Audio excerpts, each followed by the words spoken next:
Check one, two, check one, two. Hey, everybody. Happy Wednesday. Hope you're having a good week. Office hours here with MoGraph Mentor. Going to be hanging out today and happy to answer any of your questions that might relate to motion design, working in the industry, anything related to MoGraph Mentor in terms of our mentorships or classes. Feel free to drop any comments into the chat. And if you're watching this later, thank you for checking out the stream.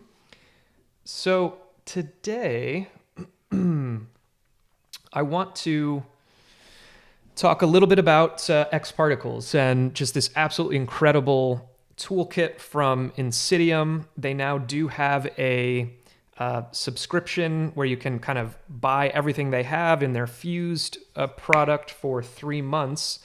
So if you feel like you want to try it out and you're not sure if you should buy that, hopefully today will give you some insight. And I'm not affiliated with Insidium or anything like that.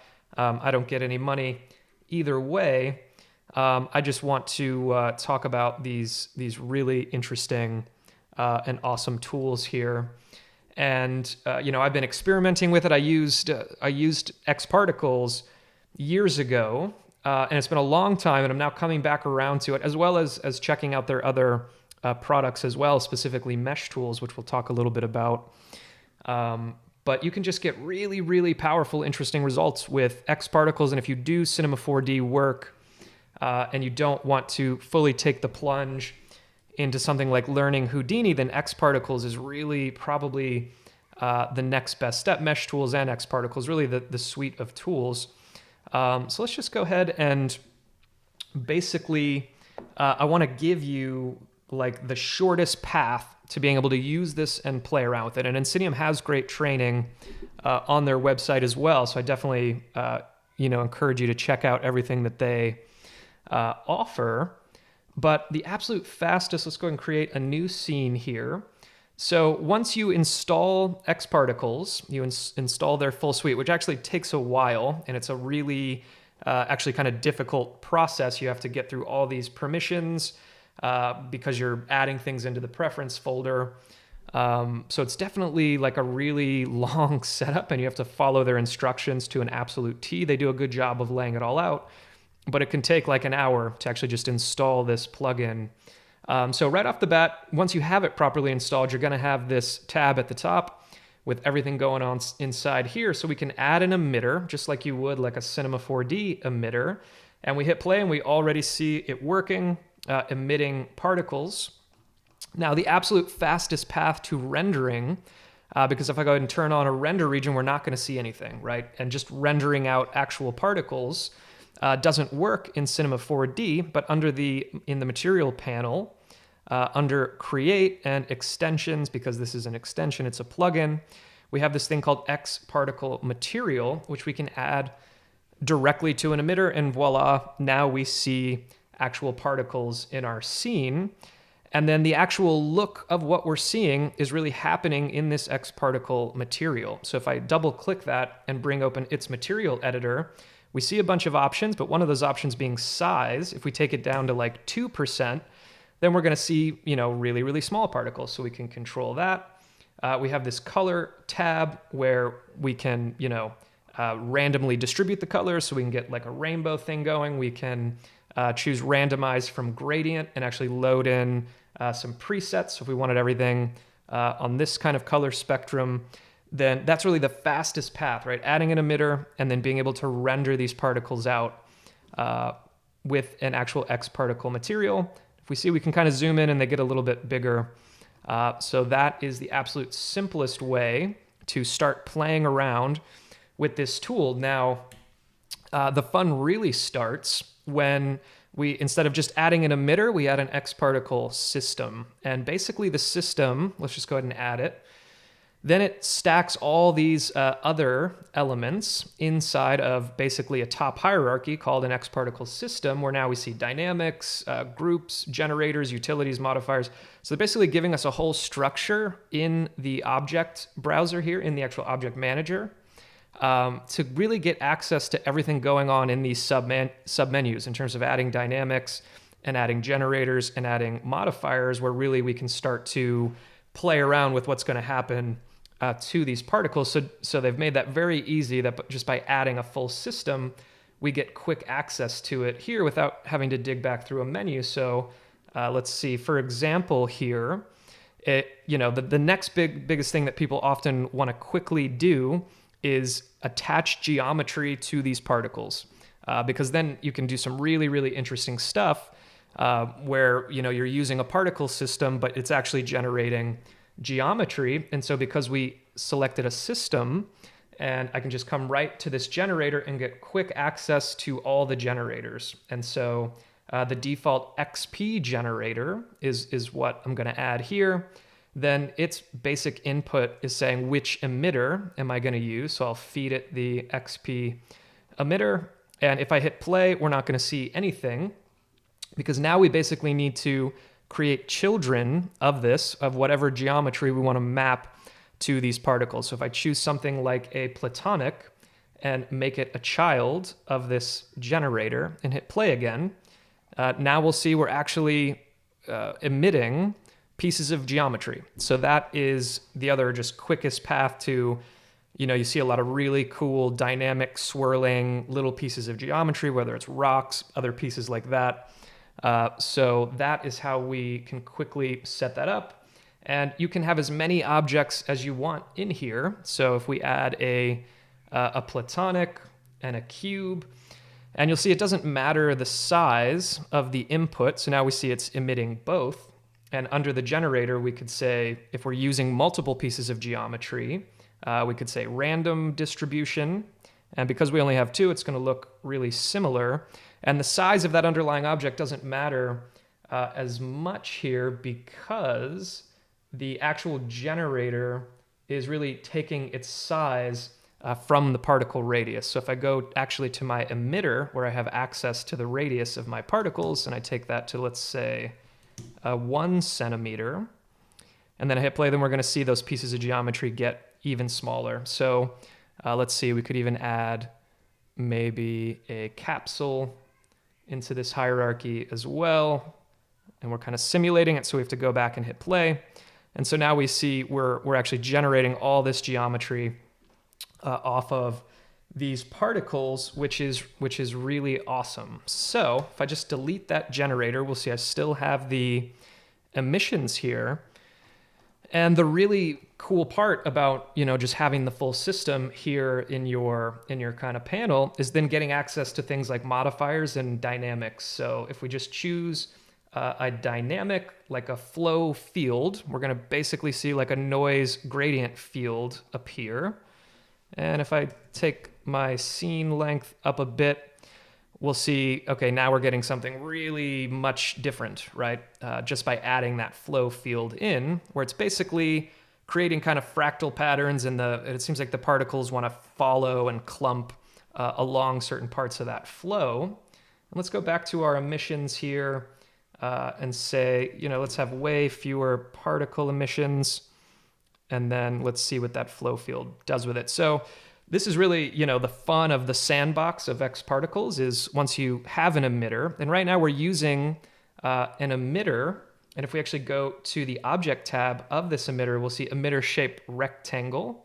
And this could also be an object. So that gets really fun too, right? Where let's add a sphere to the scene, go back to the emitter and say object, and then feed it the sphere object. I'm going to make the sphere object actually invisible because I just want that geometry to be represented there for the emitter. And we'll see, it's a little hard to tell, but now it's using that piece of geometry as the emitter. So one of my experiments here was to actually use a pyramid shape as that base emitter, and then use a flow field, just like we were referencing a second ago.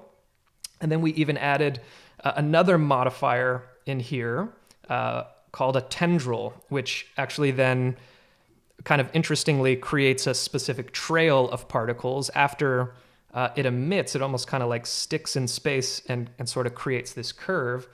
Now, because we have the flow field, that's how we're getting that really organic curve. If we just do a pyramid emitter with a tendril effect, this is actually giving you a really good look at what the tendril is doing. It's like creating an echo effect, like a dot line effect, essentially.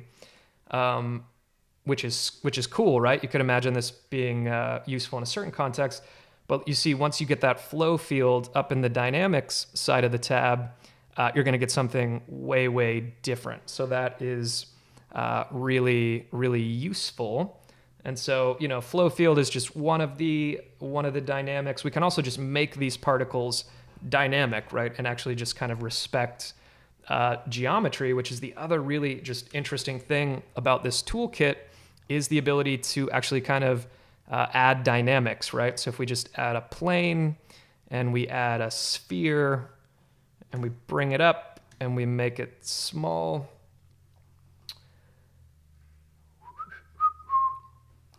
I'm going to go back to add a new system here. And under generator, I'm going to choose a shatter. And then actually, let's see, make the geometry again a child of this shatter. And so, the other interesting thing about X particles, it's all hierarchy kind of layer based, at least to my understanding. And so, right, so we're just getting this really instant, awesome fracture. If we hit play, nothing's going to happen. Let's actually just kill the default emitter that comes when you work with a system. But it's interesting because we also, within the tags menu, Insidium installs basically some tags as well. So they have these basically mirrored rigid body and kind of soft body dynamics. And let's see, I think that needs to be on the shatter layer. And we'll see, then we need to make that plane into an Insidium collider, XP Bullet collider. And then we'll see we're actually getting, the same kind of dynamics we would get out of Cinema 4D, except this is just a really far more powerful toolkit where let's actually add another, if we add another Voronoi generator,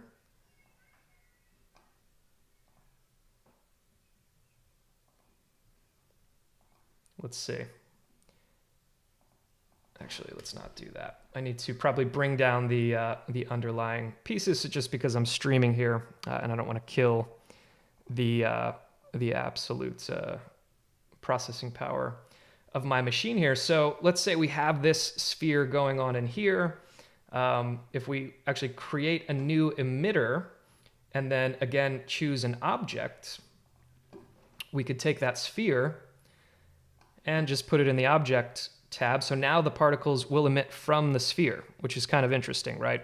And you can see it's actually stuck right there. So we would need to do a little bit more work with that to make these particles dynamic as well. And so we can actually make those particles rigid bodies. We would need to turn down that emission. But it seems like, yeah, they're building this tool set out to just give you way more visual effects capabilities. And we can talk a little bit about mesh tools here in a second as well. But the combination of being able to emit from specific objects is so powerful. So like in this kind of test shot here, I'm working on these, this kind of spline animation using the mesh tool's shortest path, which we'll talk about. And these splines actually act as the emitter for an X particle system. So you can really start to layer these things up and get really, really, fine visual effects. So yeah, let's talk a little bit about mesh tools as well. Let's actually just go ahead and delete all of this. So the mesh tools toolkit is really designed to be able to push base geometry in like a procedural way. So using simple geometry to create tons and tons of geometry on top of it. And so here within the Insidium menu, we could open the mesh tools menu just to bring this panel out, and we'll see all these tools here. Now, it's definitely the first thing you just have to learn what each of these do, and they have funny names that are not exactly, some of them are obvious, some not so much. So this first one, the dual graph, if we actually go ahead and make it a parent of this sphere and turn on all our shading, we'll see that we're basically re-topologizing this underlying sphere. And I don't need to collapse the sphere down. So that's helpful. So if I could take these segments up to 64 or down to 8, we're going to see that this piece here, if we actually turn it off, there is the base topology, the distribution of all these polygons. This is the re-topologizing that the dual graph is doing, and we can see that its main input is saying triangles. If we say n-gons, it's going to actually distribute in a different way as well, almost kind of like a soccer ball-like pattern. Now, the reason that this is useful is then they're really expecting us to stack a bunch of other stuff on top, right? So if we grab the inset, it's basically a kind of procedural inner extrude, and we have to come down here and add some amount. And now you can start to, if you're a C4D user, really see why the re-topologizing is so important. Because if you're going to be able to duplicate and inner extrude, and then even things like edge spline, and then grab edge splines, that whatever your underlying topology is really going to drive how interesting that looks further up the chain when you do like an inset. So I think that's a really awesome tool set. I think, it's not like a ton of features in here, quads and triangles. You can really play with just a couple of modes that they give you. And if we disable it, it's not working at all. If we use triangles, we get this kind of pattern here. And then again, that's all, without actually changing the underlying sphere. So that's actually pretty useful, and it works pretty quickly. And all their tutorials and training and everything make it pretty clear that they really tried to optimize for performance. And obviously, if you get like 1 million polygons, that's going to be an issue. So we could add an inset on another inset, right? And like take it in or take it out. And so really start to kind of stack the geometry. And then all this could be animated too, right? So you can imagine seeing these kind of dynamic mesh animations, which it seems to be really set up for as well, which is super, super interesting. And it's really a fun sandbox because, right, just even changing something like the dual graph is just going to provide just a dramatically different result of where you're going with it. So this kind of shot here, let's actually go back. We can see, the other great thing about this is, right, you do this extrusion, you do this insetting, you create all this extra geometry on top of a base shape, and then you can apply fields to it, right? So if you're a C4D user and you're familiar with this idea of fields where you can kind of gradiate on and off where you want something to happen, and you get these controllers, you can see, I'm doing the Insidium tutorials here that they have about using the linear field to push this geometry around. Then you can really start getting into some really interesting kind of effects here and some fun lighting. Maybe a little bit hard to see. I'm doing some really, really kind of fine lighting here.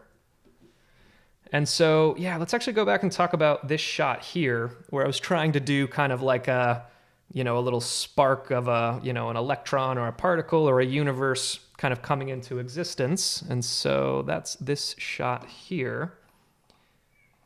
And so just like we talked about, there is, an emitter going on in here. There's actually a generator in here, but that really doesn't need to be in there. There's nothing in there.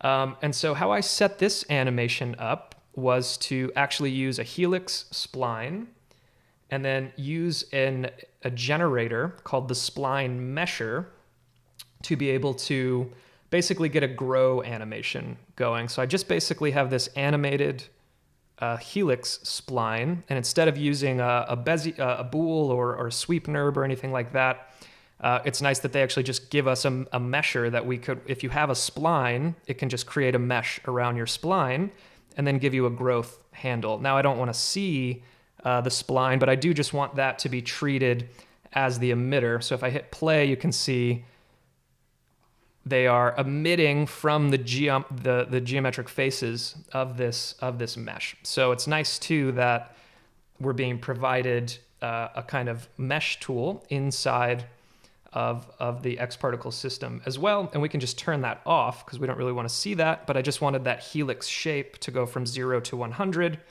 and act as an emitter.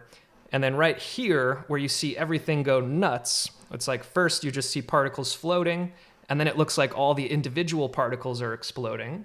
That is their multi-spawn. And that is, I believe, under modifiers, a generate modifier, yeah, multi-spawn. So basically the idea that you can, one particle spawns other particles, right? So within that multi-spawn, then the only thing that I needed to do there was just set its like activation keyframe, right? So right here where it says level 1 within the object panel, it says start at age. So at frame 121, we see the individual particles start to explode and spawn out other particles. And that was really helpful for getting this kind of like electron point cloud kind of animation that I was trying to play around with in theory. And I had a camera view that was very kind of straight on. So you get this very almost like a little kind of universe coming to life here. And then, the big note here is like so much gets controlled about this final result within the actual X particle material. And we can see that by looking at this value here called fill. If I turn off the fill, you're going to see it looks a lot thinner. So that's actually a really helpful feature within the material to be able to basically fill out and add some density. So, for the particles that are actually there, then it's filling in other ones to give it a more cloud kind of gaseous like look. Roj, what's up, man? Thanks for stopping by, buddy. Good to see you.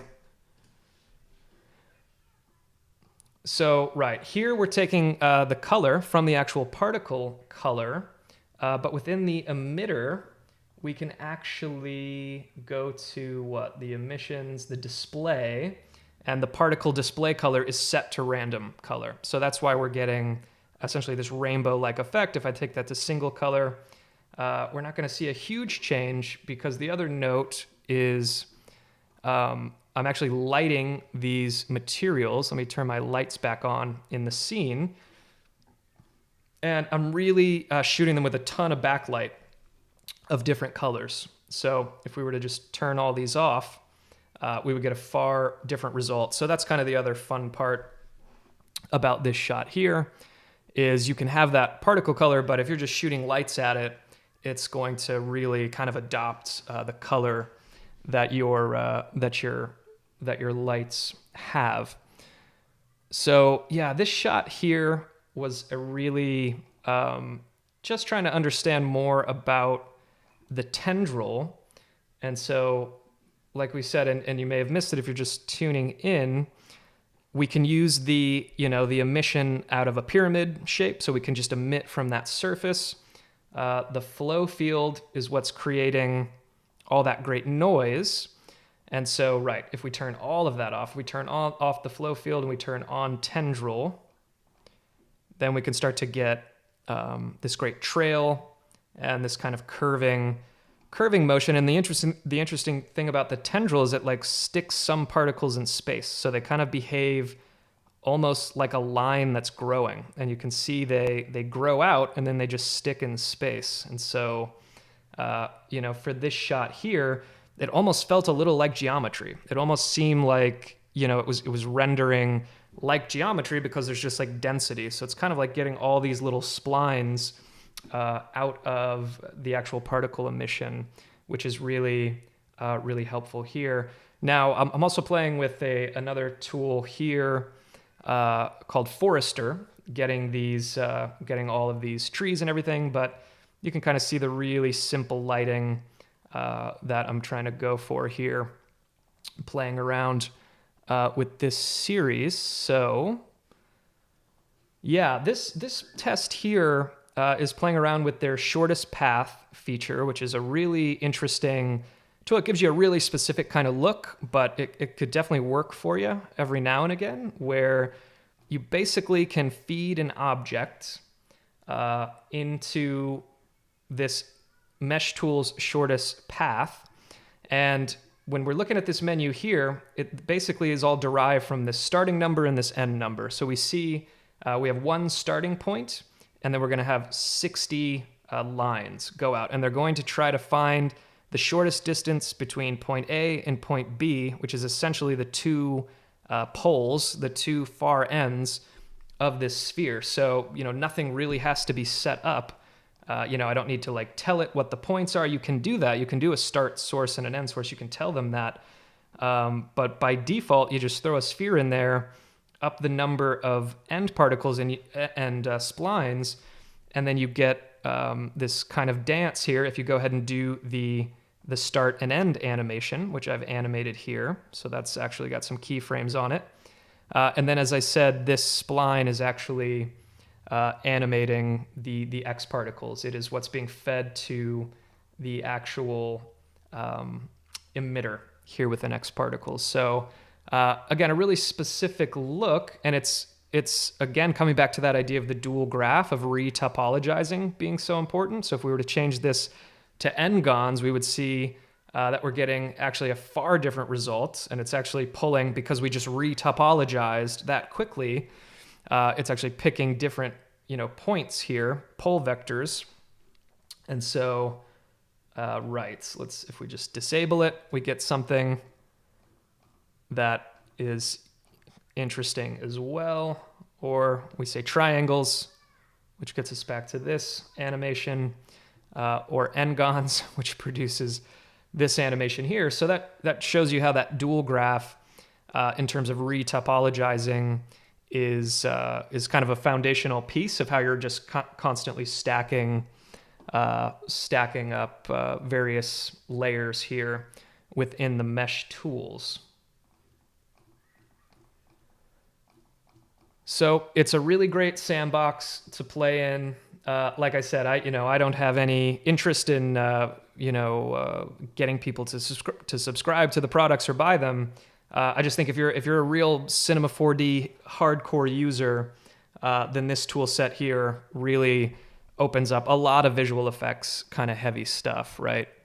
And let's see, because we've got some time here. If you have any questions about X particles or the mesh tools, I'd be happy to answer whatever I can. I'm far from an expert on these tools specifically, and like I said, Insidium has really awesome training. But if you just want to grab the demo and play around, then hopefully this is helpful to just the absolute shortest path to actually just getting some shots set up and playing around. So let's see. I was just going to open. Let's open some other shots here. So here I'm playing around again with the mesh tools. I'm using the subdivider to subdivide a pyramid, and then adding that dual graph to retopologize, then doing an inset, and we are using Redshift here. So let me just pull open the render viewer and dock it here, and go ahead and calculate. Let's see if I can do this while I'm streaming. Oh boy. Yeah, because I'm streaming, maybe we need to avoid working in Redshift here. Let's see. Yeah, it's not going to want to work. That's all right. Let's kill Redshift.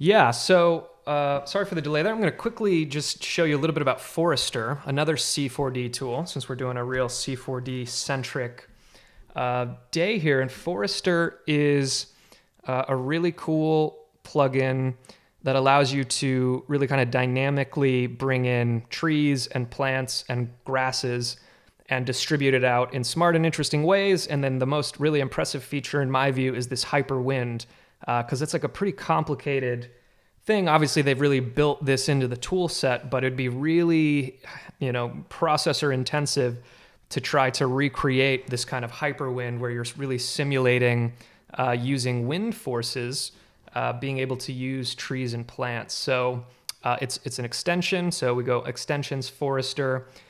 When we add a tree, by default, we just end up with basically their shell of a tree. And so nothing's happening.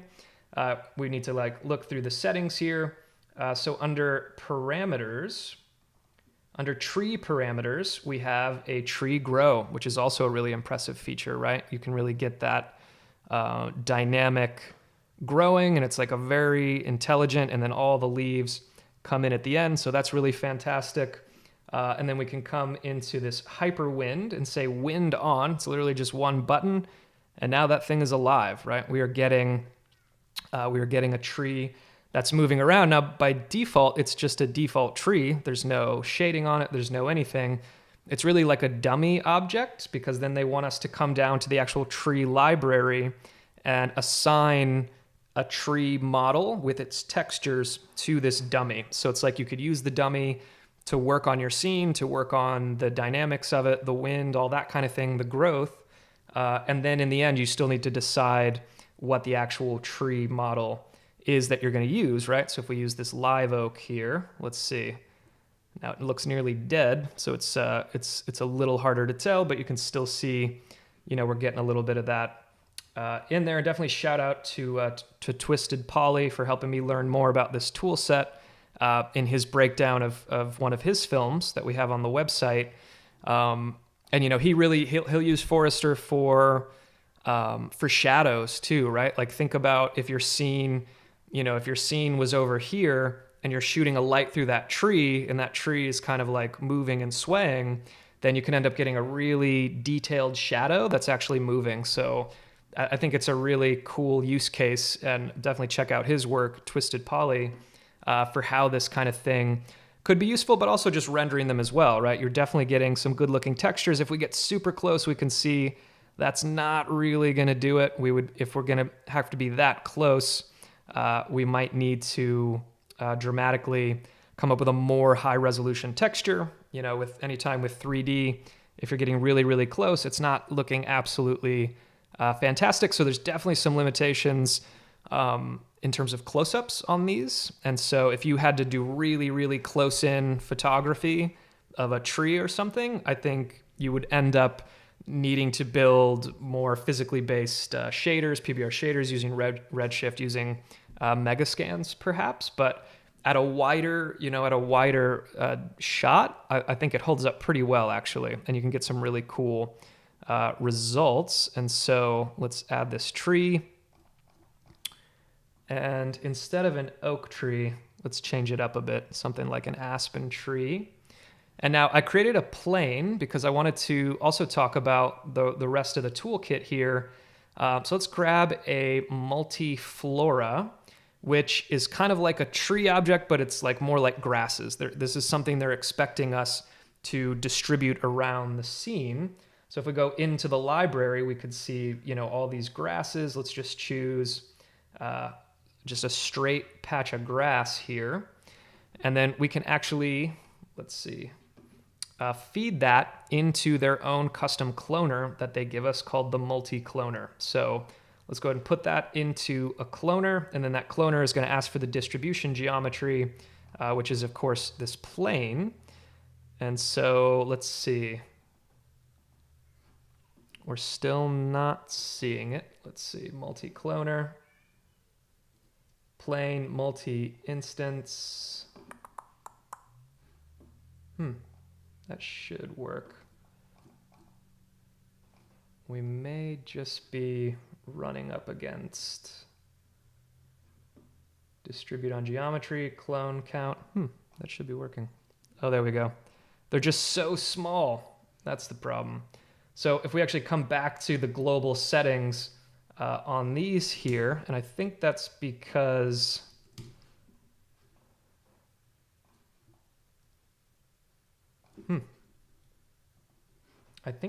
it's just way too small. Clone size. There we go. Yeah, I'm just getting some bugs here. It's getting a little buggy. So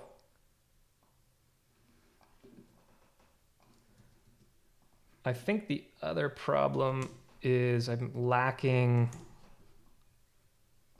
I think this is bugging out on me. So there you go. Let's use the multi-cloner. And let's see, it's still sticking there. Yeah, right? I don't even have a distribution geometry, and yet the old one is showing up. This is definitely freaking out on me. I might just be trying to do too much.